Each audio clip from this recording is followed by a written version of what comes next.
السلام عليكم ورحمة الله وبركاته. الحمد لله رب العالمين، الصلاة والسلام على سيد المرسلين وعلى آله الطيبين والطاهرين وأهل بيته أجمعين. فقد قال الله تبارك وتعالى في القرآن المجيد والفرقان الحميد: بسم الله الرحمن الرحيم.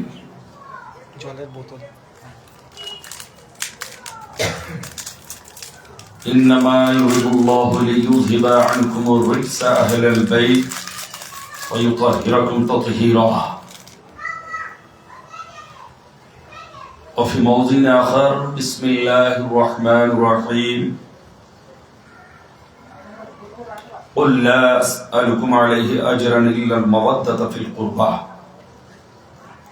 صدق الله العلي العظيم وصدق رسوله النبي الأمين المكين الكريم، ونحن على ذلك لمن الشاهدين والشاكرين والحمد لله رب العالمين.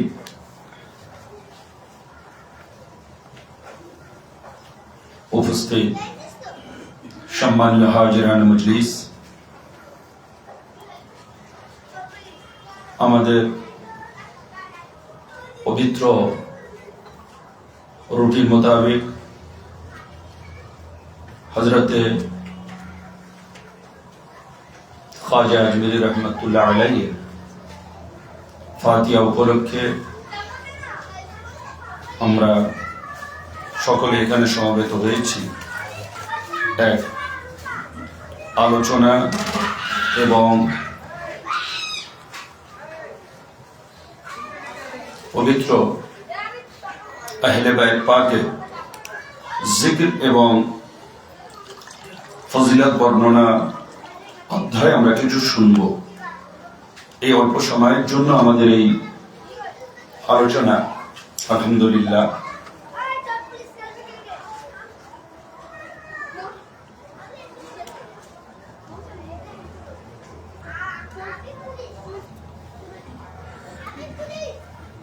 আসুন আমরা সকলে মিলে দয়ার নবী হুজুর পাক সাল্লাল্লাহু আলাইহি ওয়াসাল্লাম পাকের উপর একবার মুহাব্বতের সাথে আমার হুজুর এবং হুজুরের ঘরানা পাকের উপর দরুদ শরীফ পাঠ করুন। পড়ুন আল্লাহুম্মা সাল্লি আলা সাইয়্যিদিনা ওয়া মাওলানা নবিয়িনা শাফিঈনা মুহাম্মাদিন মা'দানিল জুদ ওয়াল কারাম وعلى آله وصحابه وبارك وسلم على سيدنا غوث الأعظم وولده سيدنا مرشدنا المكرم.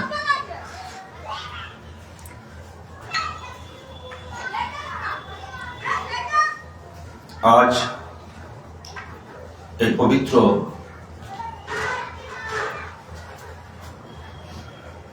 মাহ শাবানুল মুআজ্জম চাঁদের 6 তারিখ উপলক্ষে আমাদের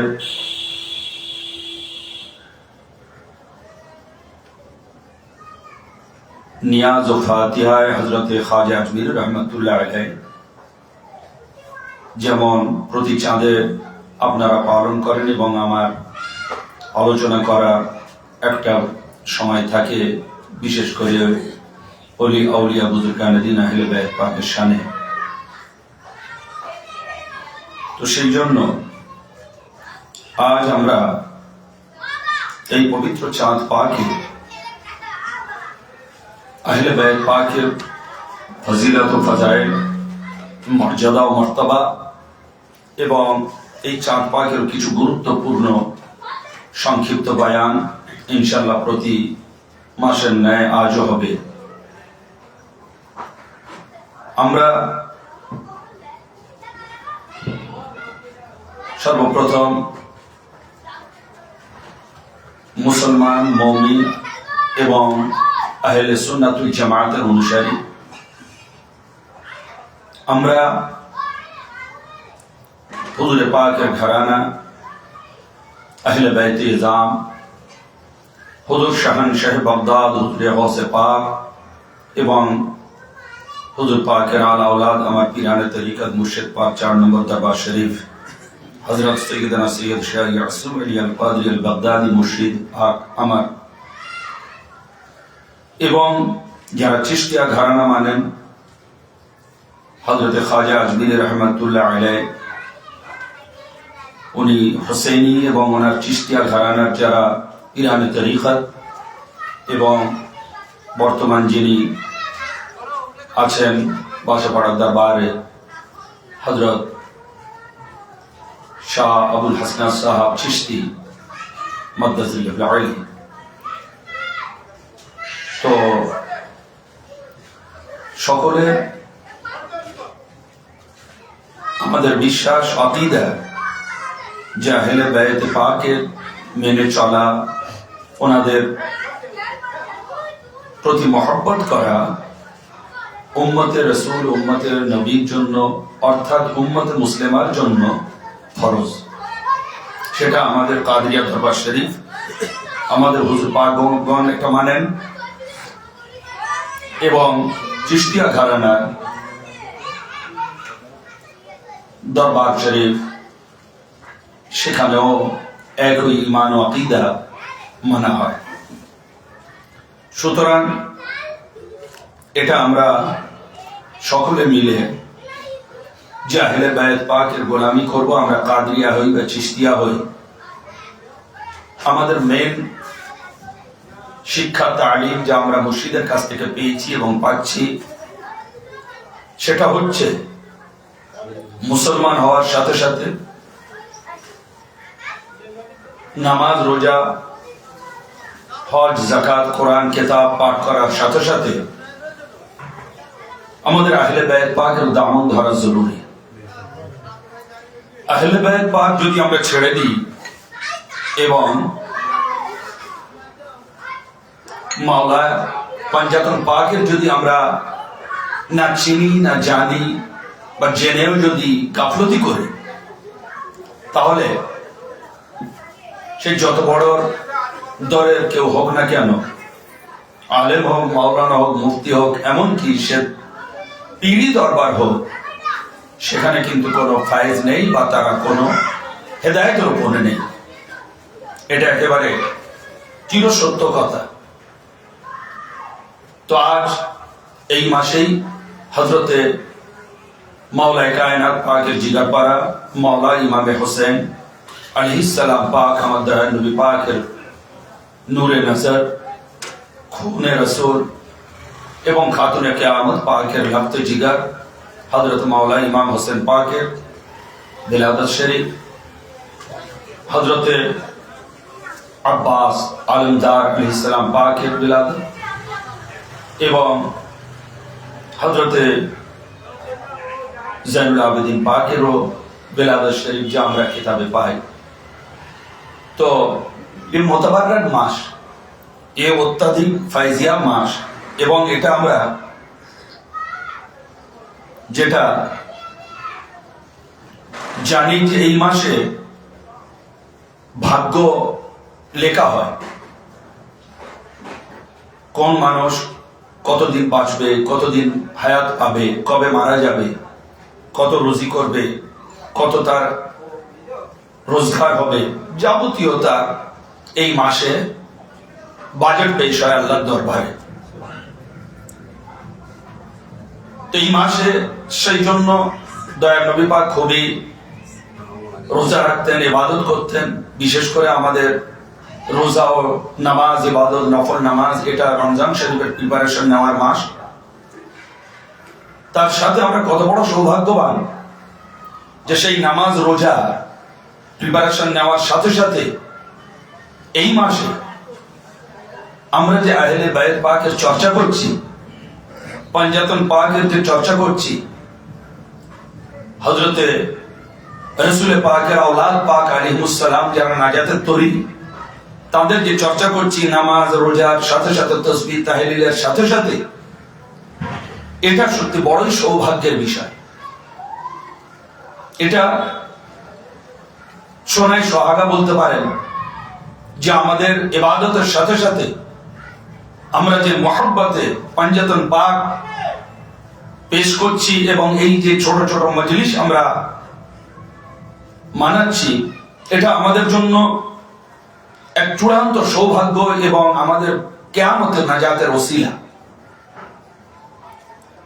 যে আজ বরকতপূর্ণ মাসেও আমরা সেই পবিত্র বরকতের ধারা বজায় রেখেছি এবং আমরা সেই জিকির ও আজকার ওনাদের পবিত্র তজকিরা আমরা লিপ্ত রয়েছি।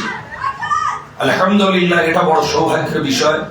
সৌভাগ্যবানদেরই আল্লাহ রাব্বুল আলামিন এটা নসিব দান করেন। তাহলে বোঝা যাচ্ছে যে এই মাসে যে ভাগ্যলিপি লেখা হয়, তাহলে আল্লাহ রাব্বুল আলামিনের অপার মহিমা, করুণা, দয়া যে আমাদেরও ভাগ্যে আল্লাহ রাব্বুল আলামিন যে এই পবিত্র মাসে আহলে বায়ত পাকের জিকির করব, এটা আল্লাহর কাছ থেকেই আমরা লিখে এনেছি বা আমাদের লিখে দিয়েছেন। কত বড় সৌভাগ্যের বিষয়! যদি এটা না লেখা হতো তাহলে কিন্তু এর অংশীদার আমরা হতে পারতাম না যে এই মোতাবারক মাসে। আপনি দেখুন, আরো অনেকে, প্রচুর মুসলমান রয়েছে, কারা এই মাসে জিকির করছে। হ্যাঁ, এই কিছুদিন আগে হযরত মাওলানা ইমাম হোসেন পাক এবং আহলে বায়ত পাকের যে প্রসেশন বেরোলো, যে জুলুস পাক বেরোলো মাওলানা ইমাম হোসেন পাকের শানে, সবাই কি আর হাজির হয়েছে সেখানে? সবাই হাজির হয়নি। কারা হাজির হলো? তারাই, যাদের ভাগ্যে আল্লাহ রাব্বুল আলামিন এই নিয়ামত লিখেছেন, তারাই হাজির হয়েছে। তা সুতরাং এই নিয়ামত, আর কেমন নিয়ামত, আপনার সেইগুলোই আলোচনা হবে সংক্ষিপ্ত আকারে পবিত্র হাদিস শরীফের আলোকে। এবং সর্বপ্রথম কোরআনের দুটো একটা আয়াত শরীফ আমি পড়ি, যে আল্লাহ রাব্বুল আলামিন হুজুরে পাক সাল্লাল্লাহু তাআলা আলাইহি ওয়া সাল্লাম পাকের উপরে যে পবিত্র কোরআন শরীফ নাযিল করেছেন, সেই কোরআন শরীফের মধ্যে কয়েকটি আয়াত একেবারে খাস আহলে বায়ত পাকের শানে পরিষ্কার ভাবে লিপিবদ্ধ আছে। বহু আয়াত আছে, কিন্তু কয়েকটি আয়াত একদম ক্লিয়ারলি সেখানে আহলে বায়তের জিকির আল্লাহ পাক করে দিয়েছেন। যেমন আপনার সূরা আলী ইমরানের আয়াতে মুবাহালা আছে, তারপরে সূরা আহজাবের আয়াতে তাতহীর আছে, যেখানে আহলে বায়ত উল্লেখই আছে। তারপরে সূরাতুশ শুরা আয়াতে মাওয়াদ্দাত আছে। তাহলে এবার আপনি চিন্তা করুন যে এই সমস্ত আয়াত পাক আমাদেরকে চিৎকার করে করে একটাই আমাদের শিক্ষা দেয় যে আহলে বায়ত পাকের দামন ছাড়া আমাদের কোথাও নাজাত নেই, এবং এনাদের মহব্বত আমাদের জন্য ফরজ এবং জরুরি একান্তভাবে।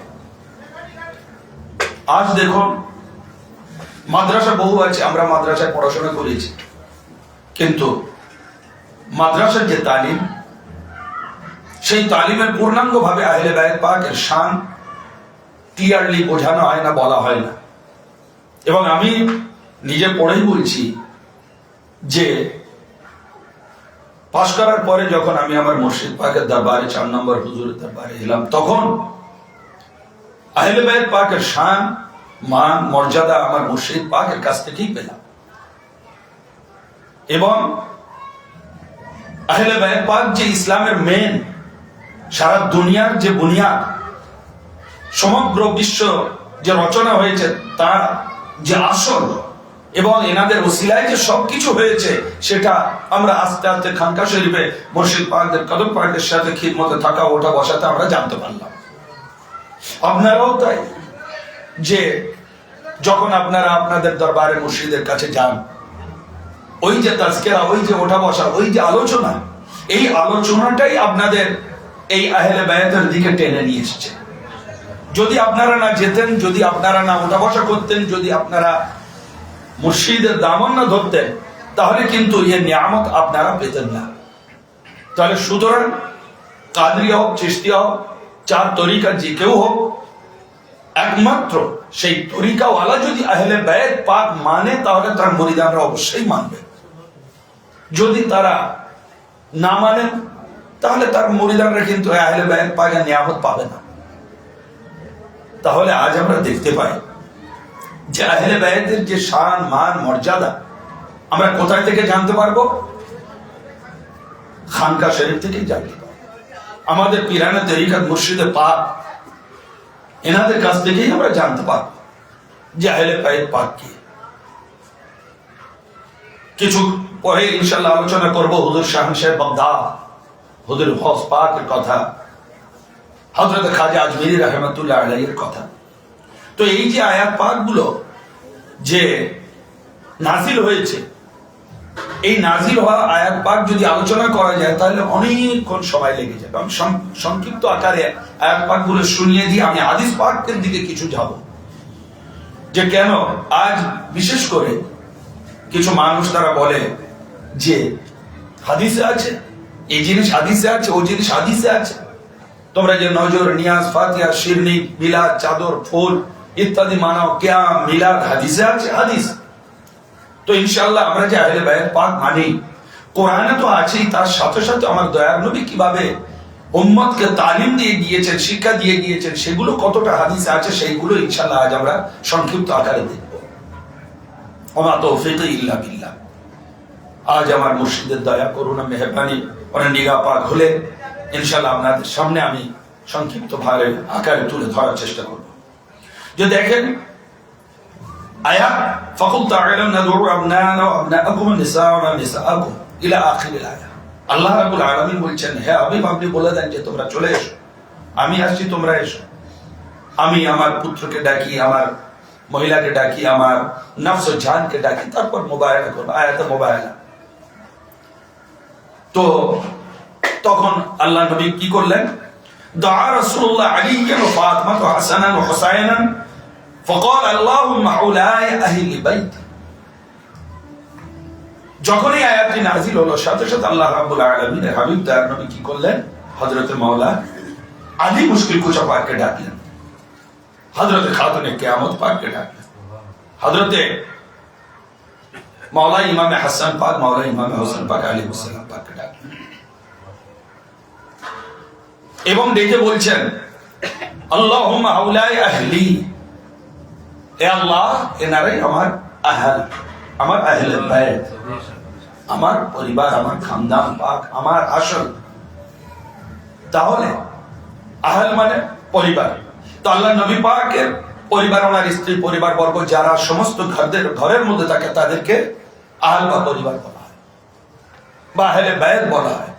তাই এনারা ও আহলে বায়াত, ওনারাও আহলে বায়াত। দেখা যাচ্ছে যে সকলে আহলে বায়াত যারা ঘরে বসবাস করেন, আহলে বায়াত ঘর বানা ঘরের মধ্যে, কিন্তু এনারা যে আহলে বায়াত, ওনারা আহলে বায়াত, এই দুটোর মধ্যে তফাৎ এই যে হযরত মাওলা ইমাম হাসান হোসেন পাক, খাতুনে জান্নাত ও মাওলা আলী মুশকিল কুশা পাক, এনাদের যে আহলে বায়াত বলা হয়, এনারা হচ্ছেন খাসুল খাস আহলে বায়াত। এনারা যে আহলে বায়াতের দামন ধরার কথা আল্লাহ কোরআন শরীফের মধ্যে বলেছেন, এনারাই হচ্ছেন সেই আহলে বায়াত। আর সব ওনারা আম আহলে বায়াত, ঘরানা আহলে বায়াত। কিন্তু আল্লাহ নবী পাকের যে খানদান, যে ওনার খাস আহলে বায়াত, এই পাঞ্জাতনে পাক। যার উদাহরণ দেখেন যে আয়াতে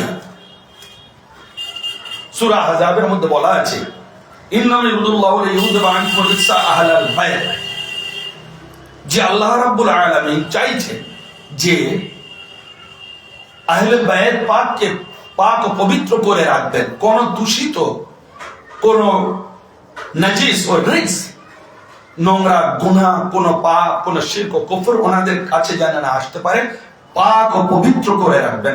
যখন এই আয়াত শরীফটি নাজিল হলো, কিতাব বলছে তাফসীরের মধ্যে নাযালাত ফি খামসাতিন, এই আয়াত শরীফ 5 জনের বিষয় নাজিল হয়েছে। কারা?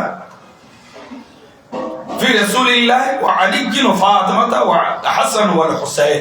এই আয়াত শরীফ নাজিল হয়েছে খাস রাসূল পাক, মাওলা আলী মুশকিল কুশা পাক এবং হযরত খাতুনে জান্নাত হযরত ইমামে হাসান, হযরত ইমামে হোসেন পাক আলাইহিস সালাম। এই 5 জন রাসূল, মাওলা আলী, ফাতিমা, হাসান ও হোসেন আলাইহিস সালাম, এই 5 পাঞ্জাতন পাকের উপরেই এই আয়াত নাজিল হয়েছে। তাহলে দেখা যাচ্ছে এখানে আহলাল বায়াত উল্লেখ আছে, তাহলে বোঝা যাচ্ছে যে আহলে বায়াতের খাস হচ্ছেন এনারা, আহলে বায়াত পাক খাস, যাদের পাক ও পবিত্র করার মাকসাদ আল্লাহ রাব্বুল আলামিন প্রকাশ করেছেন। তাহলে এবার আপনি চিন্তা করুন যে আহলে বায়াত বলতে এবারে আমরা কাদের বলবো? পাঞ্জাতন পাককে বুঝবো।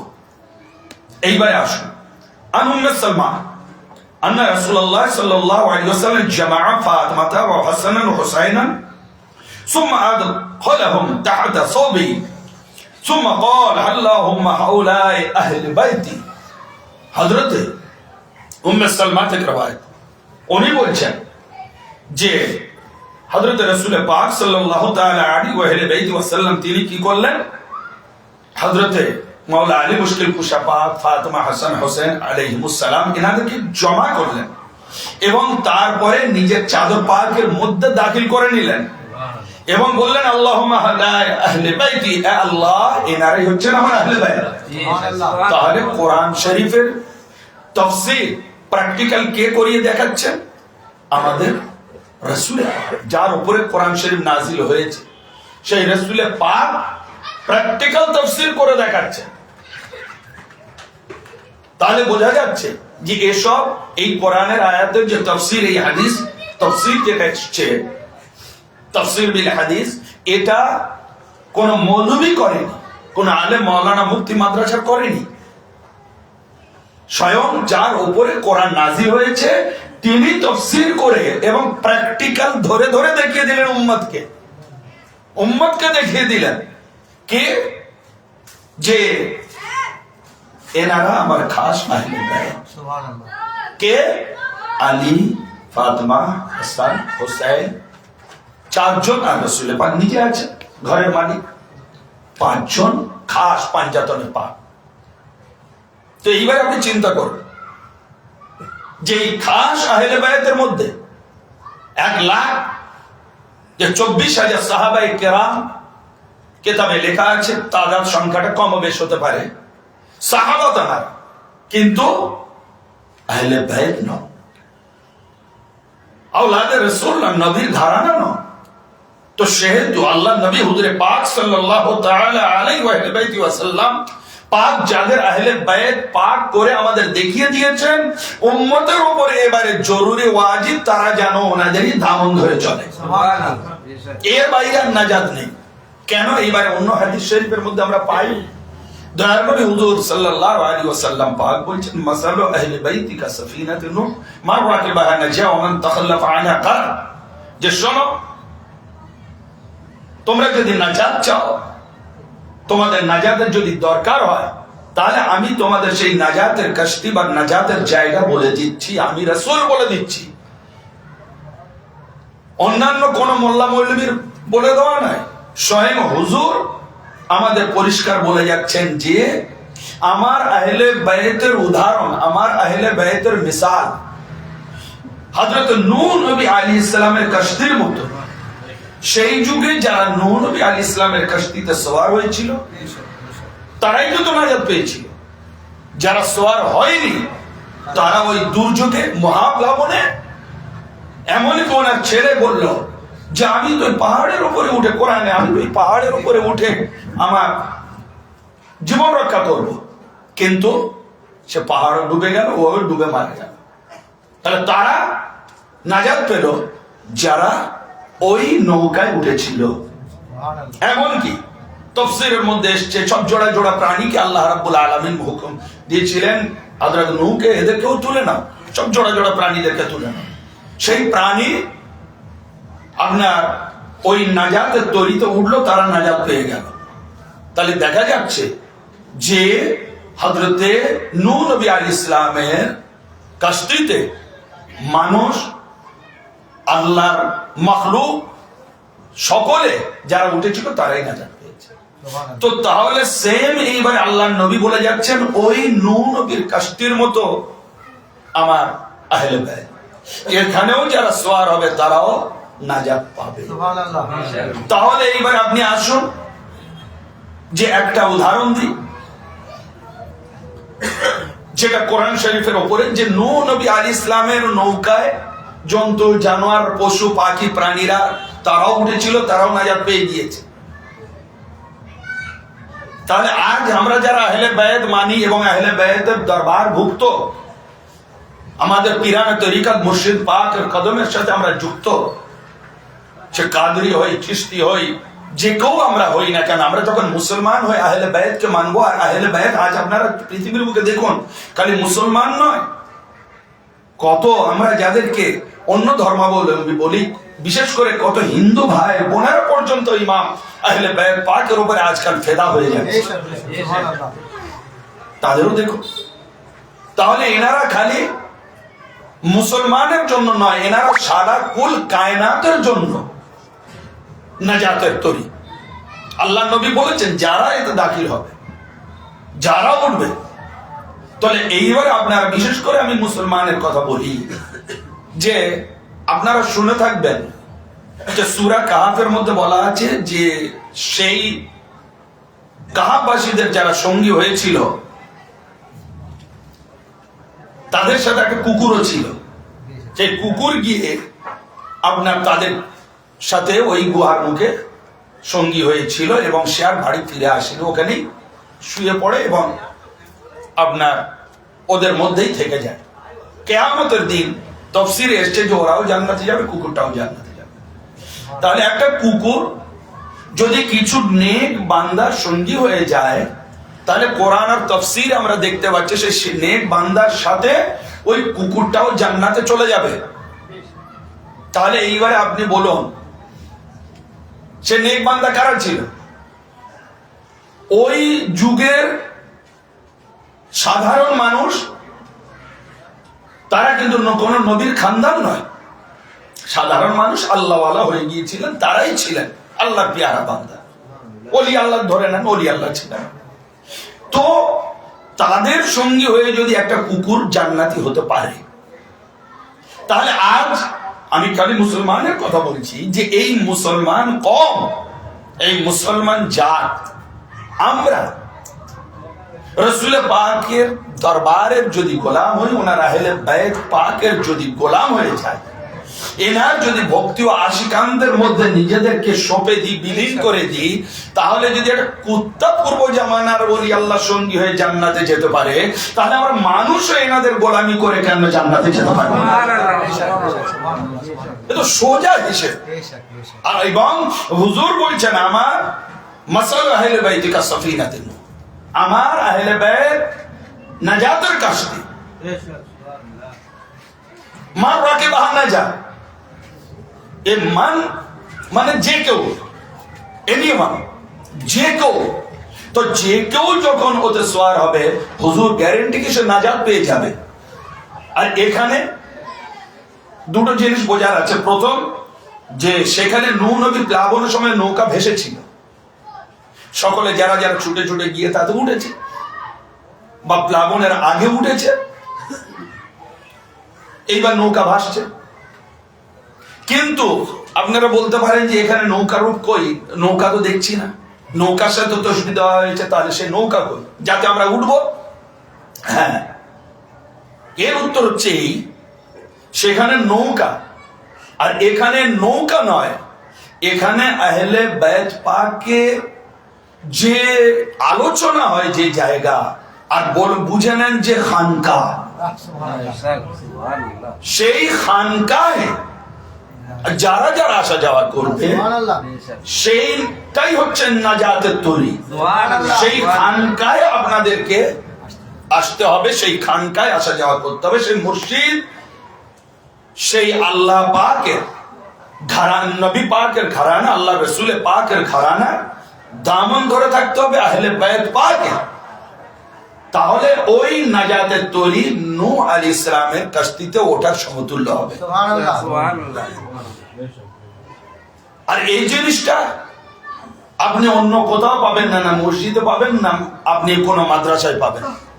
এই জিনিসটা স্পেশাল আহলে বাইত পাকের শিক্ষা দেওয়া স্থান, সেটা হচ্ছে খানকা শরীফ। আজ আমার মুর্শিদ আপনারা জানেন মেদিনীপুর, কলকাতা 4 নম্বর দরবার শরীফ, খাস খাঁটি আহলে বাইত পাকের খানদান, সেখানে এই আহলে বাইত পাকের তালিম পাক দেওয়া হয়। আজ এতদিন আমি জানতাম না, এবারে জানলাম। আপনার মুর্শিদ চিশতিয়া ঘরানা হযরত আবুল হাসনাত সাহেব কিবলা, ওনার যে মিশন আহলে বাইত পাঞ্জাতন পাক, এবং উনি খুবই আমার হুজুর মুর্শিদ 4 নম্বর দরবার পাকের মহব্বত করেন। দুই একবার কথা আলোচনা হয়েছে, খুব আশিক বুজুর্গ মুরব্বী। তো এইরকম ঘরানা যারা যারা পেয়েছে, এই নয় যে সবাইকে কাদরিয়াতে আসতে হবে, এই নয় যে সবাইকে চিশতিয়ায় যেতে হবে, না, বারহাক মুর্শিদ ধরতে হবে, বারহাক মুর্শিদ। আর সেই মুর্শিদের মধ্যে যদি আহলে বায়াত ঘরানা হয়ে যায় তাহলে সেটা আপনার জন্য সোনায় সোহাগা। তা সুতরাং আজ আল্লাহ নবী হুজুর পাক সাল্লাল্লাহু তাআলা আলাইহি ওয়া সাল্লাম পাকে যে এই ঘর এবং ঘরানা যে আমরা পেয়েছি, সেটা আমি আপনাদের সামনে হুজুরে পাক সাল্লাল্লাহু তাআলা আলাইহি ওয়া সাল্লাম পাকের এই আহলে বায়াত আওলাদে রাসূল হযরত মাওলানা ইমাম হাসান হোসেন পাক এনাদের সম্বন্ধে একটা খুব বড় একটা হাদিস শরীফ আমি পড়ে আপনাদের মানে করে শোনাবো। এটা হাদিসটি হচ্ছে হযরত ইবনে আব্বাস, আল্লাহ নবী পাকের চাচা তো ভাই, ওনার দিয়ে রওয়ায়াত। قال قال رسول الله صلى الله عليه وسلم ايها الناس الا اخبركم بخير ناس جدا وجدة। আল্লাহ নবী হুজুর বলছেন, হে মানব মণ্ডলী, ওখানে সাহাবায়ে কেরামকে অ্যাড্রেস করে বলছেন, এবং ওই মেসেজটা কিয়ামত অবধি সকলে যাতে পায় সেটাই হাদিস শরীফের মূল উদ্দেশ্য, সকল মানুষ। আলা উখবিরকুম বিখাইরিন নাস, আমি তোমাদের কি সব থেকে নানানির দিক থেকে কে উত্তম তার কি খবর দেব না? আলা উখবিরকুম বিখাইরিন নাস আম্মান আমাতান, তো আমি তোমাদের কি চাচা ও উপর দিক থেকে সর্বশ্রেষ্ঠকে তার খবর দেব না? আলা উখবিরকুম বিখাইরিন নাস খালান ওয়া খালাতান, আমি কি তোমাদেরকে খালামা এবং মামার দিক থেকে যে সর্বশ্রেষ্ঠ আমি কি তার খবর দেব না? আলা উখবিরকুম বিখাইরিন নাস আবান ও উম্মান, আমি কি তোমাদের মধ্যে সর্বশ্রেষ্ঠ বাবা মায়ের দিক থেকে কে উত্তম তার কি খবর দেব না? তখন অটোমেটিক্যালি সাহাবারা বললেন, হ্যাঁ হুজুর, সে খবর আপনি দেন। আমরা জানতে চাই যে কে সেই মহান ব্যক্তি যিনি নানা নানির দিক থেকে উত্তম, যিনি বাবা মার দিক থেকে উত্তম, মামা এবং খালামার দিক থেকে উত্তম, ফুমা এবং চাচার দিক থেকে উত্তম, সেই ব্যক্তি কে? তাহলে তিনি, তার মর্যাদা তাহলে এবার কত হতে পারে? তো হুজুর এবার বললেন যে জাদ্দুহুমা রাসূলুল্লাহ জাদ্দাতুহুমা খাদিজা বিনত খুয়াইলিদ, যে হুমা আল হাসান ওয়াল হুসাইন, হুজুর বলছেন তারা কে? তারা হচ্ছেন ইমামে হাসান ইমামে হোসেন আলাইহিস সুবহানাল্লাহ সুবহানাল্লাহ। তো মাওলা ইমামে হাসান মাওলা ইমামে হোসেন আলাইহিস সালাম, তো জাদ্দুহুমা রাসূলুল্লাহ ওয়া জাদ্দাতুহুমা খাদিজা বিনত খুয়াইলিদ। দেখো, নানার দিক থেকে শ্রেষ্ঠ পৃথিবীর বুকে হযরত ইমাম হাসান হোসেনের মতো নানা আর কেউ নেই, কেন তার নানা হচ্ছে আমি রাসূলের পাক, আমি রাসূল তার নানা। এবং নানিকে যে খাদিজা বিনত খুয়াইলিদ, নানি আম্মা হুজুর হচ্ছেন খাদিজাতুল কুবরা সালামুল্লাহ আলাইহা। চিন্তা করুন, প্রথম মুসলিম নারী, মুমিনা, মুসলিমা, চিন্তা করুন। এইবারে উম্মু ফাতিমা বিনত রাসূলিল্লাহ ওয়া আবুহুমা আলী ইবনে আবি তালিব, এবং সেই মহা সৌভাগ্যবান দুই শাহজাদার আম্মা হুজুর হচ্ছেন কে? ফাতিমা, এবং আব্বা হুজুর কে? মাওলা আলী। চিন্তা করুন, তাহলে যার নিসবত এই রকম হয় তাহলে সেই শাহজাদার মর্যাদা কি হতে পারে? হ্যাঁ, শাহজাদার মর্যাদা কি হতে পারে?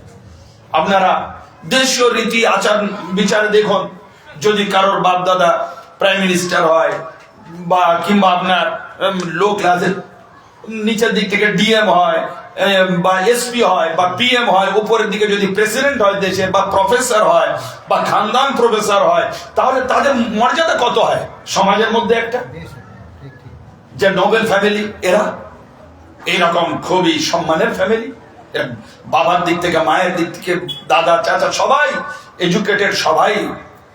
কিন্তু আল্লাহ নবী সাল্লাল্লাহু আলাইহি ওয়া সাল্লামের থেকে পৃথিবীর বুকে কারোর বড় মর্যাদা নেই। তিনি কে? তিনি ইমাম হাসান হোসেন পাকের নানা যান, খাদিজা হুজুর রাসূলের পাকের বিবি পাক উম্মুল মুমিনিন, উনি নানি যান। হযরত মাওলা আলী মুশকিল কুশা কে? হযরত মাওলা আলী মুশকিল কুশা বা কাবা শরীফে জন্ম, যিনি জান্নাত জাহান্নাম বন্টনকারী। আল্লাহ নবী বলেছেন আলীউল কাসিমুন নার ওয়াল জান্নাহ, আলী জান্নাত ও জাহান্নামের বন্টনকারী। সেই মাওলা আলী সকল মুমিন মুসলমানের যিনি মাওলা তিনি হচ্ছেন হযরত ইমাম হাসান হোসেন পাকের আব্বা হুজুর। সুবহানাল্লাহ। তাহলে এবার আপনি চিনেন মাওলা পাকে শান্ত বলতে গেলে রাত কেটে যাবে, তবু আমি সংক্ষেপ খালি ধরে দিয়ে যাচ্ছি আপনাদের। আমি প্রতি চাঁদে এই যে ছোট করে মজলিস হয়, আহলে বাইতের শানে গুফতগু হয়, এটা আমাদের ঈমান তাজা করে। হ্যাঁ, এটা তো মাওলার কারাম, মুর্শিদ পাকের দোয়া। এবং তো এইবারে হযরতে খাতুনে কাওয়াত মা ফাতেমা উনি হচ্ছেন সমস্ত জান্নাতি রমণীগণের সর্দার। সুবহানাল্লাহ। সর্দারই না, সৈয়দা। তাহলে চিন্তা করুন, হযরতে ইমাম হাসান হোসেন পাকের আম্মা হুজুর জান্নাতি রমণীদের সর্দার, সমস্ত মুমিনদের মাওলা হচ্ছেন ওনার আব্বা, সমস্ত নবীদের সর্দার হচ্ছেন রাসূল পাক। প্রথম মুমিনা মুসলিমা হযরত খাদিজাতুল কুবরা, যিনি হযরতে খাতুনে কিয়ামত পাকের আম্মাজি হুজুর। তাহলে এবার আপনি চিন্তা করুন, তাহলে এই সব নিসবত মাওলা ইমাম হাসান হোসেন পাকের মর্যাদা কি? আল্লাহর নবী বলছেন কে খায়রুন নাস, যে মানুষের মধ্যে সবথেকে ভালো এবং শ্রেষ্ঠ, বেহতর, উত্তম, আমি তার বিষয়ে তোমাদের বলছি। তাহলে মানুষের মধ্যে সবথেকে শ্রেষ্ঠ ও উত্তম কে হচ্ছেন? এই সামগ্রিক দিক থেকে মাওলা ইমামে হাসান ও হোসেন আলাইহিস সালাম। এইবারে আসেন, ওয়া আম্মুহুমা জাফর ইবনে আবি তালিব ওয়া আম্মাতুহুমা উম্মে হানি বিনতে আবি তালিব। দেখো, তার চাচাকে মাওলা আলী মুশকিল কুশা পাক এবং হযরতে সৈয়দনা আবু তালিব পাকের আরেকজন শাহজাদা ইমামে হযরতে জাফর ইবনে আবি তালিব, হ্যাঁ, হযরত ইমামে জাফর, ইনি কে? ইমাম জাফর সাদিক, ইনি ইমাম হোসেন পাকের নসল। আর জাফর ইবনে আবি তালিব ইনি হযরতে মাওলা আলী মুশকিল কুশা পাকের ভাই, হযরত সৈয়দনা আবু তালিব পাকের শাহজাদা।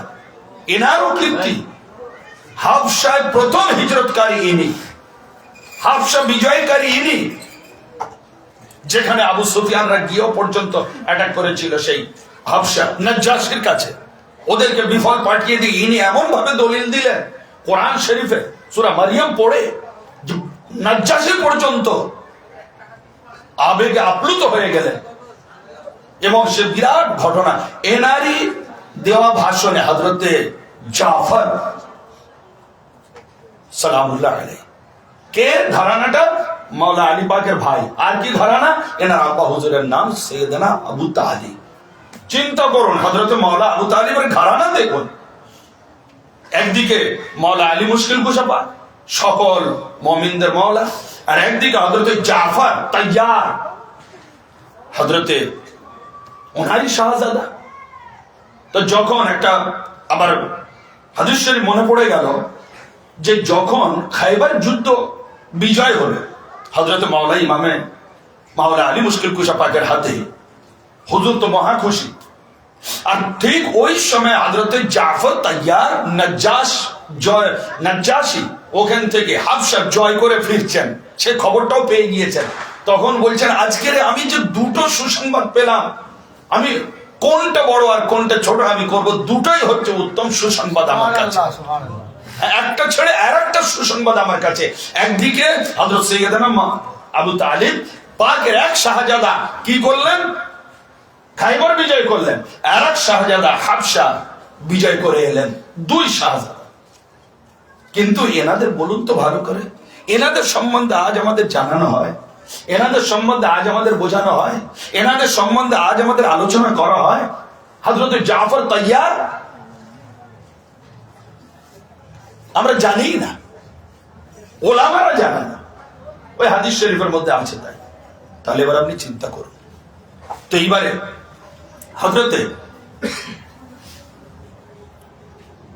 আল্লাহ নবী হুজুরে পাক সাল্লাল্লাহু আলাইহি ওয়াসাল্লাম একটা যুদ্ধে পাঠিয়েছিলেন, ওনাকে কমান্ডার করে উনি ওতে শহীদ হয়েছিলেন। হ্যাঁ, তো আল্লাহ নবী বলেছিলেন জাফর, আল্লাহ রাব্বুল আলামিন ওকে জান্নাতের মধ্যে পাখির মর্যাদা দিয়েছে। জাফর তাইয়ার বলেও জান্নাতের মধ্যে কাছে কাছে কাছে কাছে পাখি হয়ে উড়ে বেড়াবে, খুশি আনন্দ অনুভব করবে। এই জন্য জাফর তাইয়ার বলা হয়। ইমাম জাফর, হযরতে জাফর তাইয়ার হযরতে আবু তালিব পাকের শাহজাদা। এইবারে ওনার ফুমাকে হযরত উম্মে হানি বিনতে আবু তালিব, হযরত সৈয়দনা আবু তালিব পাকের শাহজাদি, আমার রাসূল পাকের চাচাতো বোন। আর এই উম্মে হানি পাকের ঘর থেকেই হিজরত হয়েছিল।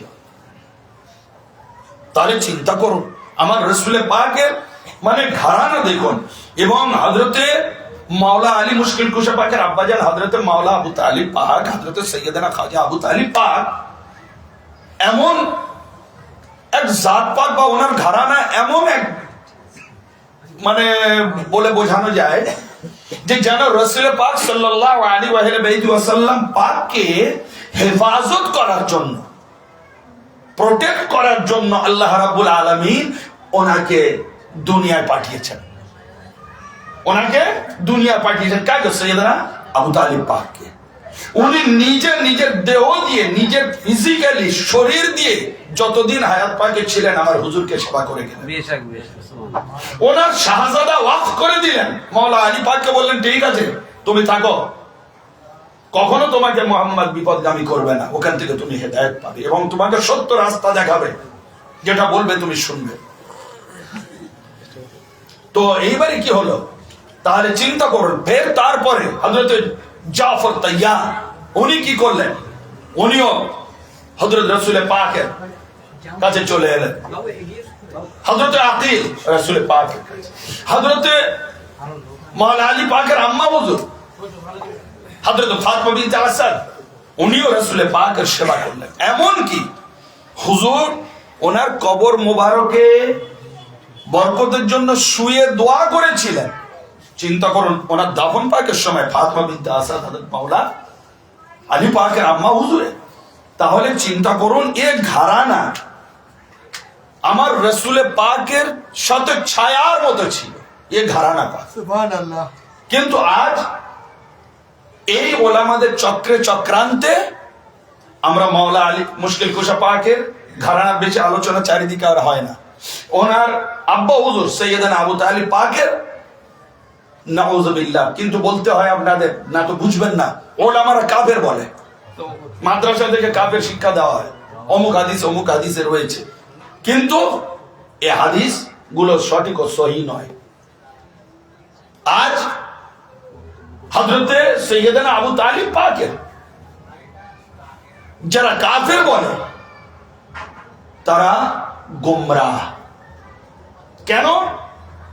একটা ছোট্ট উদাহরণ দেব যে হযরত সৈয়দনা আবু তালিব পাক উনি যে জীবনে কোনো কুফর করেছেন বা কোনো শিরক করেছেন, মূর্তি পূজা করেছেন, কোন কিতাবে কেউ আজ পর্যন্ত দেখাতে পারে না। আল্লাহর নবীর যে নূর যেভাবে এসছে, মাওলা আলী পাকের নূর সেইভাবে এসছে। আল্লাহর নবী পাকের আব্বা আম্মা হুজুর যেমন নবুয়তের নূর লাভ করার কারণে ওনারও মোমেনা ছিলেন, ঠিক তেমন মাওলা আলী পাক ওনার নূর, বেলায়েতের নূর ওনার আব্বা আম্মা লাভ করার কারণে ওনারও মোমেনা ছিলেন। কেন? বেলায়েতের নবুয়তের নূর যেমন আপনার কুফর শিরকের নাজাসাতে রাখা যায় না, ঠিক তেমন বেলায়েতের নূর সেটা কুফর শিরকের নাজাসাতে রাখা যায় না। কেন? এনাদেরই আওলাদ পাককে আল্লাহ পাক বলছেন ইন্নামা ইউরিদুল্লাহু লিইউযহিবা, হে আমার নবীর ধারণা, আপনাদেরকে আমি সর্বরকম কুলসতা, শিরক, কুফর, নাজাস ও রিজস থেকে পাক পবিত্র করে রাখলাম। তো আমার নবী পাকের আওলাদ পাকরা যদি এই সমস্ত থেকে পাক ও পবিত্র, পুত ও পবিত্র, তাহির ও মুতাহহির হয়ে থাকেন, তাহলে এনার আব্বা হুজুর পাকরা কি ওই কুফর শিরকের মধ্যে আসতে পারেন? ওই নূর, এটা তো নিজেদের বোঝার জিনিস। নাম্বার 1। নাম্বার 2, এই হাদিসের ব্যাখ্যা যেহেতু নাম পাক এলো আমাদের বোঝা উচিত বলে এখানে একটু ব্যাখ্যা করছে। নাম্বার 2, একটা ঘটনা একটু আগেই বলে গেলাম যে মাওলা আলী পাকের আব্বা হুজুর সৈয়দনা আবু তালিব পাক উনি আমার দয়ার নবী পাককে ছায়ার মতো সঙ্গী ছিলেন এবং সদা সর্বদা সবসময় কি করলেন? সাথে করে নিয়ে চলা ফেরা, ওঠা বসা, এমনকি কাঁধে করে নিয়ে ঘোরানো, যখন যেমন কাঁধে পিঠে করে নিয়ে চলাফেরা করতেন। তাহলে হুজুরে পাকের শরীর মোবারকের সাথে ওনার শরীর টাচ হতো, ওনার দেহ টাচ হতো। তো হাদিস শরীফের মধ্যে এসছে মান মাসসা জলদি লান তামাসসাহুন নার, যে দয়ার নবী বলছেন মান মাসসা জলদাতি লান তামাসসাহুন নার, শোনো আমার শরীরের সাথে যার শরীর টাচ হয়েছে সে জাহান্নামে যাবে না। তাহলে হযরতে মাওলা আলী পাকের আব্বা হুজুর, যিনি সব সময় কোলে পিঠে করে সেই নবী পাককে আস্তে আস্তে আস্তে আস্তে সেবা করে বড় করে তুললেন, তাহলে ওই সেবা করে করে উনি শেষ পর্যন্ত জাহান্নামে যাবেন, এটা হতে পারে? তাহলে হুজুরের হাদিস তো মিথ্যা হবে, নাম্বার 1। নাম্বার 2, একটু আগে আমরা কোরআনের আলোকে কি দেখলাম? একটা কুকুর ওলি আল্লাহদের সঙ্গী হয়ে জান্নাতে যাবে। সে ওলি আল্লাহদের সাথে কয়েকদিন ছিল মাত্র, হ্যাঁ, সে জান্নাতি হয়ে যাবে কয়েকদিন বা কয়েক বছর বা কয়েকশো বছর। তো আর এখানে যিনি বাল্যকাল থেকে সেবা করছেন, খিদমত করছেন, এক দস্তরখান পাকে খাওয়াচ্ছেন, যতক্ষণ না হুজুর চলে আসছেন বাল্যকালে, তখন তো নবুয়ত এলান হয়নি। তখন হযরতে মাওলা আলী পাকের আব্বাজান বলতেন, না, যতক্ষণ না মুহাম্মদ দস্তরখানে আসবে তোমরা খাওয়া শুরু করবে না, তোমরা সবাই বসে থাকো, হুজুর আসবেন, খাবেন, তবে খাওয়া শুরু হবে। তাহলে চিন্তা করুন, এইবারে শোয়াতেন যখন, তখন প্রতি রাতে তুলে তুলে ওনাকে জায়গাটা চেঞ্জ করাতেন, ওনার জায়গায় ওনার অন্য ছেলে শোয়াতেন। হুজুরকে জিজ্ঞাসা করা হলো, আপনি এরকম কেন করেন? বলে, এই জন্য আমি করি মুহাম্মদকে রক্ষা করার জন্য, যে রাতের অন্ধকার কেউ যদি দেখে না যেখানে মুহাম্মদ শুয়ে আছে, এসে যদি মুহাম্মদকে কতল করে তাহলে তো শেষ। তা সুতরাং মুহাম্মদকে আমি সরিয়ে দিই বারবার, যাতে করে কাফেররা মুহাম্মদকে কতল না করতে পারে, আর যদি কতল করে ওই জায়গাটা যেন আমার ছেলে কতল হয়ে যায়, আমার শাহজাদা কতল হয়ে যায়। তাহলে এবার আপনি চিন্তা করুন, এই মহব্বত যার দিলে থাকে, তাকে তার সম্বন্ধে জাহান্নাম বা কুফর উচ্চারণ করা দিলে আনাটাই তো বেঈমানি। আসল সত্যটা তো লুকিয়ে দেওয়ার ঘটনা। হ্যাঁ, একটা কুকুর যদি সঙ্গী হয়ে জান্নাতে যেতে পারে, তা যিনি রাসূলে পাকের ছায়ার মতো খিদমত করেছেন, জান দিয়ে খিদমত করেছেন, হ্যাঁ, তিনি জাহান্নামে চলে যাবেন। যার চিন্তা করুন, যার শাহজাদা মাওলা আলী সমস্ত মুমিন কাফিরদের মধ্যে জাহান্নাম জান্নাত বন্টনকারী, তার আব্বা হুজুর জাহান্নামে যাবে। যার পোতা ইমামে হাসান হোসেন পাক, পোতা ইমামে হাসান হোসেন পাক, আমাদের এ ভাষায় পোতা, তো সেই পোতা জান্নাতের সর্দার, আর তার দাদুজান জাহান্নামে। চিন্তা করা যায়? যার বৌমা সমস্ত রমণীদের সর্দার, তার শ্বশুর আব্বা হুজুর জাহান্নামে। যার ভ্রাতুষ্পুত্র, যাকে কোলে পিঠে করে ছায়ার মতো করে সেবা করে ইসলামটাকে রক্ষা করেছেন, নবুয়তটাকে হেফাজত করেছেন, নবুয়তের চেরাগটাকে হেফাজত করেছেন, সেই রাসূলে পাকের চাচা যান, এত আশিক, এনারা সবাই জান্নাতে চলে যাবে, উনি জাহান্নামে যাবে। এটা চিন্তা করা যায়? এই আকীদা হচ্ছে মুসলমান বর্তমান ওলামাদের, এই আকীদা হচ্ছে বর্তমান আপনার সমস্ত জামাতের। সে যারা সুন্নি বলে তারাও, যারা ওয়াহাবি বলে তারাও, যারা নিজেদের মুমিন মুসলমান বলে দাবি করে, নামাজি কালামি, তাদের এই আকীদা, নাউযুবিল্লাহ। কিন্তু এই আলোচনার মধ্যে আপনার বলে দেওয়াটা ভালো যে মৌলানা আহমদ রাজা খান বারেলি, উনি এনার কুফরের ওপরে ফতোয়া দিয়েছেন। ঠিক আছে, জেনে রাখুন জিনিসটা, খুব মারাত্মক জিনিস, দলিল। কুফরের ওপরে ফতোয়া দিয়েছেন, কিন্তু ওনার যিনি ওস্তাদ, কার? আহমদ রাজা খান সাহেবের যিনি ওস্তাদ, উনি হচ্ছেন মক্কা শরীফের ওস্তাদ এবং মক্কা শরীফের মুহাদ্দিস ছিলেন। উনি ওই আহমদ রাজা খান সাহেবকে হাদিসের সার্টিফিকেট দিলেন, হাদিসের দার্স দিলেন, ইনি ছাত্র আর উনি ওস্তাদ মক্কা শরীফের। আজ থেকে 150 বছর আগে মক্কা শরীফের ওস্তাদ, ওনার নাম হচ্ছে আল্লামা জাইনি দোহলান রাহমাতুল্লাহ আলাইহি, ওনাকেও মুজাদ্দিদ বলা হয়। তো উনি ফতোয়া দিচ্ছেন যে ওনাকে কাফির বলা যাবে না, উনি হচ্ছেন মুমিন এবং নাজাত প্রাপ্ত। সুবহানাল্লাহ, সুবহানাল্লাহ। মক্কা শরীফের মুহাদ্দিস ও ইমাম, মুদারিস আযম, মুফাসসির, মুহাদ্দিস, শিক্ষক, তার ছাত্র ইন্ডিয়াতে এসে বলছে কি উনি কাফের, হযরত আবু তালেব। আর ওনার ওস্তাদ বলছেন না, ইনি নাজাত প্রাপ্ত, ইনি মুমিন কলেমাওয়ালা, ইনি জান্নাতি, কাফের বলা যাবে না। তাহলে এবার আপনি চিন্তা করুন। আর এই যে নাজাত হযরত সৈয়দনা আবু তালিব পাকের উপরে উনি যে কিতাবটা লিখলেন আসনাল মাতালিব ফি নাজাতি আবি তালিব, এটা নেটে আপনার অ্যাভেলেবেল আছে।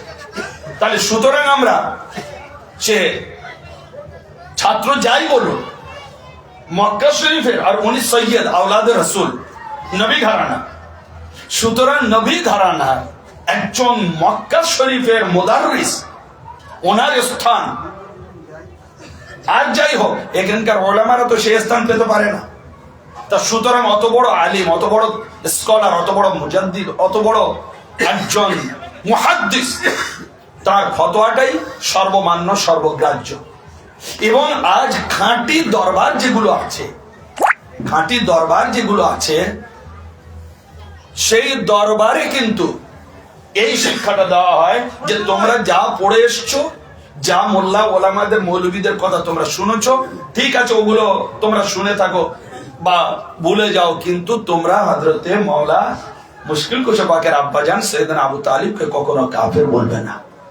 এটা খানকাহি সমস্ত পীরানে তরিকাতের এই রুহানি ভাবে এটা চলে আসছে নবী ঘরানা থেকে। এর দলিল বহু আছে আমার কাছে, এই মোটা মোটা 600-700 পৃষ্ঠা মানে কিতাব আছে, অনেকগুলো কিতাব আছে, পাকিস্তানের আছে, তারপর আমার ওই আপনার ওই মক্কা শরীফে হযরত ওনার লেখা কিতাব আছে, হ্যাঁ অনেক কিতাব আছে এনার ইমানের উপরে, এনার নাজাতের উপরে। তাই এইগুলো ওলামারা পড়ে না, জানে না। তা সুতরাং এইগুলো আজ আর অপ্রকাশ নেই, আস্তে আস্তে প্রকাশ হচ্ছে, খাঁটি ইলম মানুষের মধ্যে প্রচার হচ্ছে।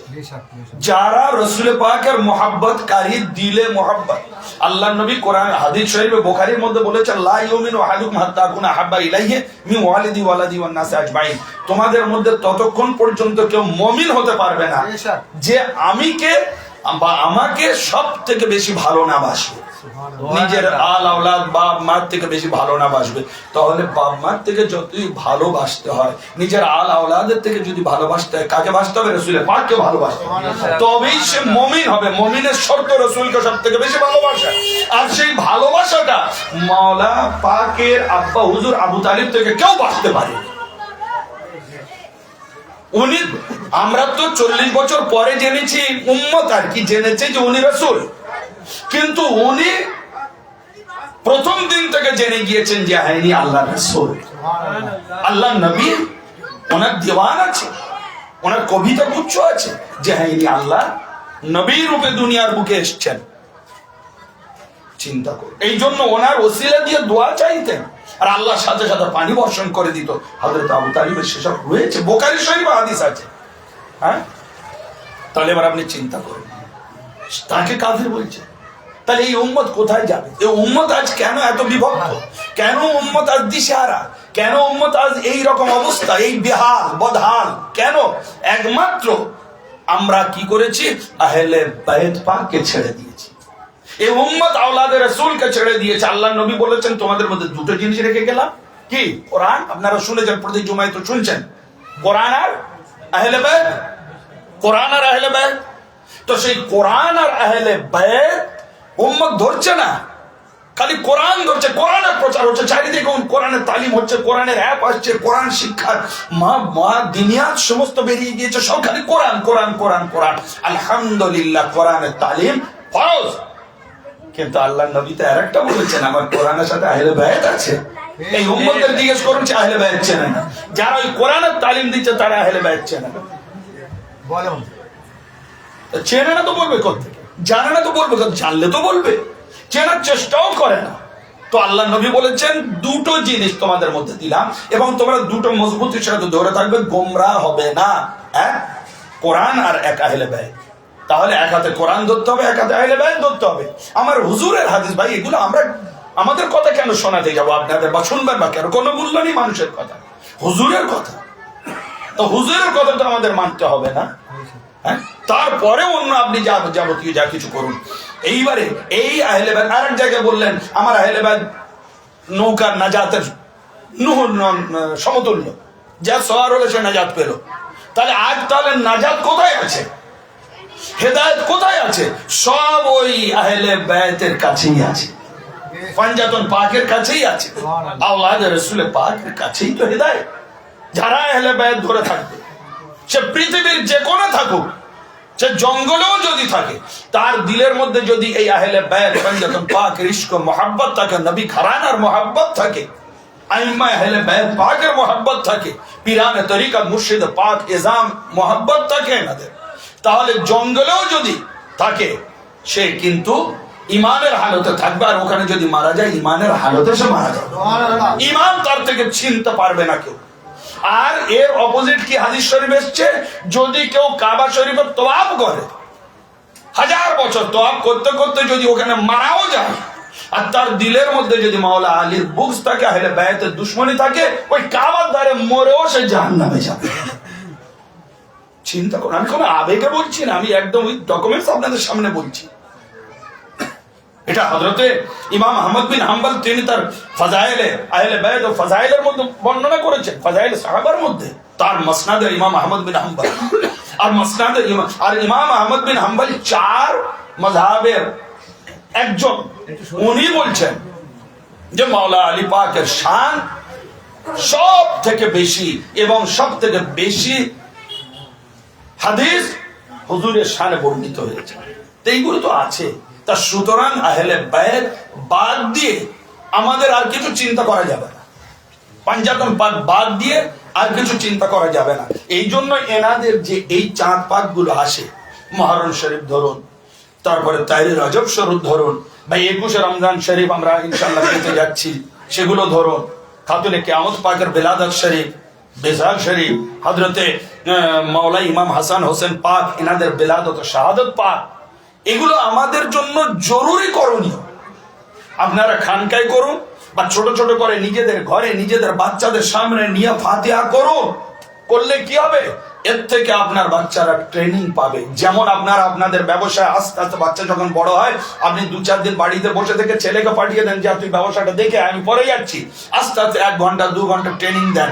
ওই ছেলে বড় হয়ে বলবে এইরকম ব্যবসা তো আমার আব্বা থাকতে করেছে, আমার আব্বা শিখিয়ে গিয়েছে। হ্যাঁ, এটাই তো নিয়ম।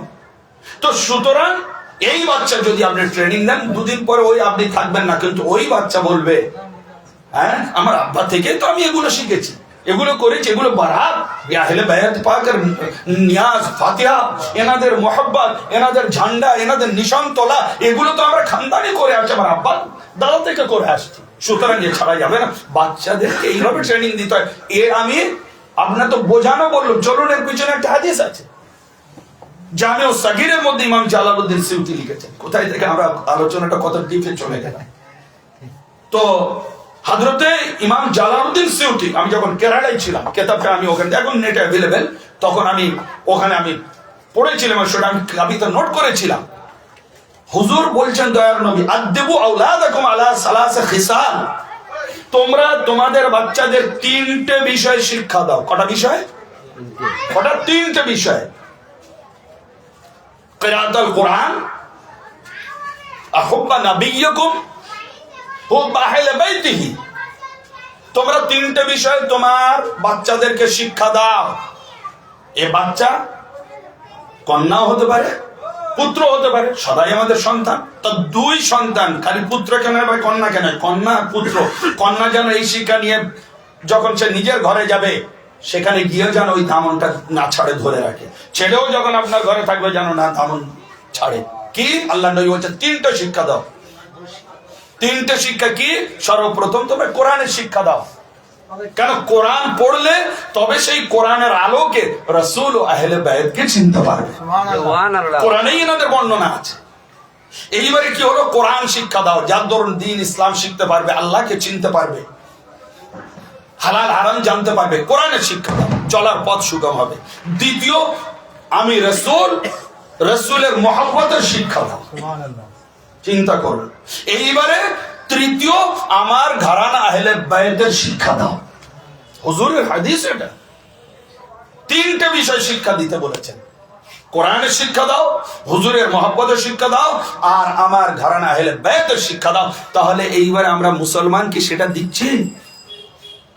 আপনারা সৌভাগ্যবান যে এই প্রত্যন্ত আমরা মেটিয়া বুরুজের বিভিন্ন এলাকা থেকে এখানে যে একত্রিত হচ্ছি, হ্যাঁ, এই একত্রিত হয়ে এই খানকা শরীফের মধ্যে যে বসে আমরা যে আহলে বাইতের আলোচনা করছি, তারা যে কত বড় সৌভাগ্যবান এই সহি কথাগুলো শুনতে পারছে, এবং এইগুলো যদি ধরে রাখে এবং আস্তে আস্তে এর উপরে যদি চর্চা করে, তাহলে তারা কিন্তু হেদায়েতই পাবে, তার বাচ্চারা হেদায়েত পাবে। কেন? আহলে বাইতের দামন আর তারা ছাড়বে না।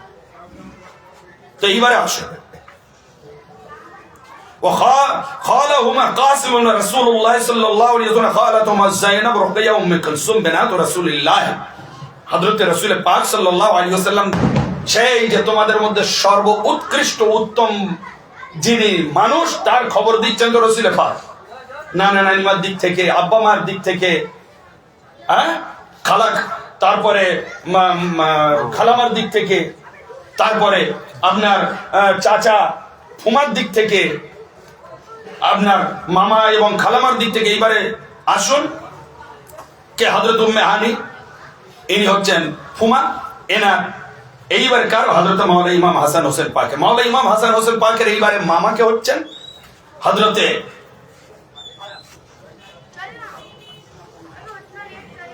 কাসিম, হযরতে কাসিম ইবনে রাসূলুল্লাহ সাল্লাল্লাহু আলাইহি ওয়াসাল্লাম। হযরতে কাসিম, যার জন্য রাসূল পাকে আবুল কাসিম বলে, রাসূল পাকের শাহজাদা কাসিম। আমার মাওলানা ইমাম হাসান হোসেন পাকের কে মামা হচ্ছেন? আম্মা জান হযরত মা ফাতেমার ভাই। আর এইবারে ওনার খালামা কারা? জয়নব রোকেয়া উম্মে কুলসুম, রাসূল পাকের শাহজাদি পাক। তাহলে দেখা যাচ্ছে যে হযরতে মাওলানা ইমামে হোসেন পাক আলাইহিস সালাম, তিনি পুরো ঘরানার দিক থেকে এরকম উৎকৃষ্ট ঘরানা পৃথিবীর বুকে আর কেউ পায়নি যেমন মাওলানা ইমামে হাসান হোসেন পাক পেয়েছেন। সেইটা আল্লাহর নবী নিজের হাদিসের মধ্যে বলে যাচ্ছেন। এইবারে আসুন, এইবারে ঘরানার বিস্তারিত বর্ণনা দিলেন। বিস্তারিত বর্ণনা যখন দিলেন, এইবারে দেখেন, হ্যাঁ, যে আমার হুজুর, বর্তমান হুজুর পাকের দাদুজান, বর্তমান যিনি আমার গদিতে বসে রয়েছেন, ওনার দাদুজান হুজুর সৈয়দনা মুস্তারশিদ আলী আল কাদরি পাক আলাইহিস সালাতু ওয়াস তাসলিম মেদিনাপুর শরীফ হুজুরের রওজা শরীফ। হুজুরের একটা কবর পড়েছিলাম, উনি এইরকম 4 নম্বর পাকের মুরিদ মজলিসে বলেছিলেন যে হযরতে রাসূল পাক এবং হযরতে মাওলানা ইমামে হাসান হোসেন পাকের মধ্যে কিছু সওয়াল জবাব হচ্ছে। তো রাসূল পাক জিজ্ঞাসা করলেন যে শাহজাদা নূরে নজর মাওলানা ইমামে হাসান হোসেন পাক, আপনারা বলেন তো আপনার মধ্যে আমার মধ্যে বড় কে? বড় কে? আমরা জানি রাসূল পাক নবী, নবী বড়, নওয়াসা নবীর থেকে নিচে। তো উনি বললেন নানা জান আমি বড়। ইমামে হোসেন পাক বলছেন নানা জান আমি বড়। বলে কেমন করে? বলে এই দিক থেকে বড় যে আপনার নানা জান, আপনার নানা কার? রাসূল পাকের নানা। তারপরে ওনার আম্মার আব্বা, ওনার আম্মাকে নবী পাকের আম্মা ফাতেমা, এই আপনার আমেনা, মা আমেনা, আমেনা বিনত ওয়াহাব। নবী পাকের নানা জানের নাম হচ্ছে ওয়াহাব। তো এইবারে হুজুর, হে আমার রাসূল পাক নানা জান, আপনার থেকে আমি বড়। কেন? আমার নানা হচ্ছে মুহাম্মদুর রাসূলুল্লাহ, আমার নানা হচ্ছে রাসূল, কিন্তু আপনার নানা রাসূল নয়।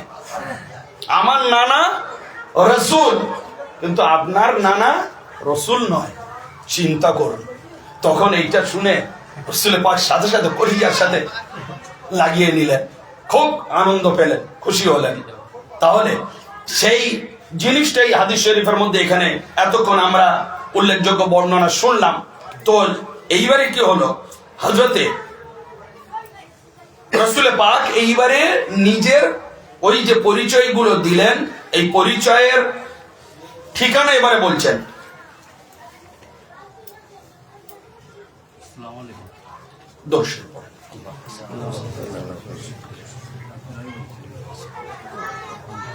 ভাই বলছি এটা খানকা শরীফে ফতোয়া করার জন্য জি জি